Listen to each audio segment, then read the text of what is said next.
think you may wind up owing me lunch, by the way, if the numbers aren't as big as we bet. I know you told all your fans that you would never have lunch with me. I'll just eat it outside your house. No, I got DoorDash ready to go. Thank you very much. I But appreciate it. what precisely was the bet, though, Cuomo? I think we bet on a race, didn't we? Oh, yes, we did. And here is the proof. Here's why I think that Fetterman's going to lose. I don't know that he's going to lose. I don't know. That voting started in September. You want to bet? Yeah, I'll bet you. I'll bet you lunch. Okay.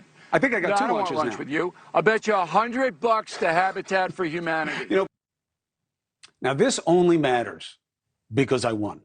Bill O'Reilly joins us now. You know, it wasn't really fair. You're new to this, but, you know, you lost. How's that feel? I did. But I have an explanation. Nah, I don't want to hear it. You lost. I want to hear more about the pain of losing. You don't want to hear my explanation? I will in a second. But how does it feel that you feel that you lost? How much does it hurt? I'm a humble man. I'm sorry, I couldn't hear you. What'd you just say? What'd you say? Did you say you're a hungry man? What'd you say? Humble. Oh, Humble. Oh, well done. You lost. How do you explain it? I explain it Oprah Winfrey. So no one knew Oprah Winfrey was going to endorse Fetterman. And look, when Oprah Winfrey tells me or any other American who to vote for, I darn well do it.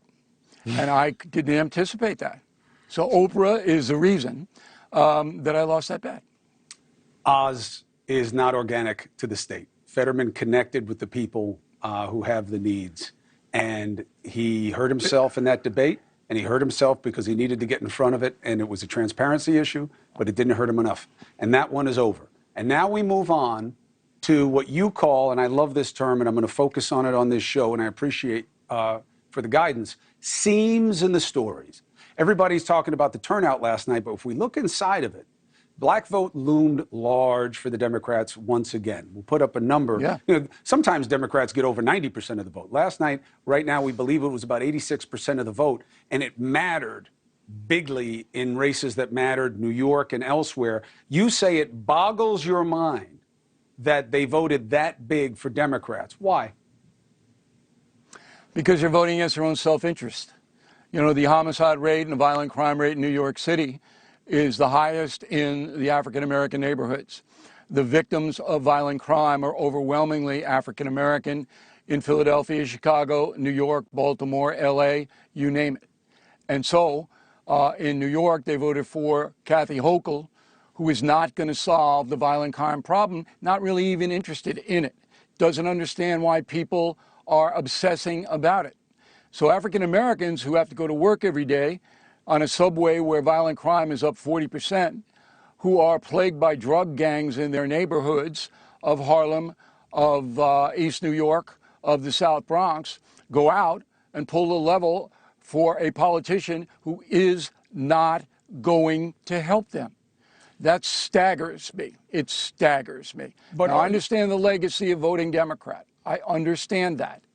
But when it's right before your eyes and you still will not vote for the person who promises to crack down on violent crime, you vote for the other person, it is staggering. Well, it's about the person making the promise and where they come from and what they've been about. Republicans are not exactly known in high crime areas for having helped in these communities. They're used to having Democratic leadership in a lot of these areas. And I think Rudy Giuliani and Mike Bloomberg.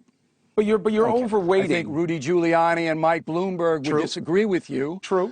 Because there were two Republican mayors who cracked down on crime and saved literally tens of thousands of African-American lives. Listen, there's no question. There's no not always president Democrat. For your statement. Not always Democrat, but the state obviously is known to be blue, certainly at the state level. It's got a 3-to-1 registration advantage. And also, you know, black Americans, like everybody else, have sophisticated concerns and layered concerns. You know, I mean, you think, what do you care about? You care about your health care.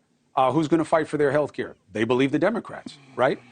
They worry about job security. But there's who no backs unions? You know, black Americans are more likely to be in unions than white Americans, Democrats. Who cares about diversity? Democrats. When it comes to policing, who do they see fighting their interests of making sure that use of force is appropriate?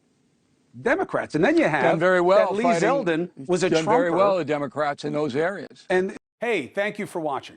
Please go to newsnationnow.com, newsnationnow.com, and you can find News Nation on your television provider. And don't forget to click the red subscribe button down below. Then you will get more of News Nation's fact-driven coverage.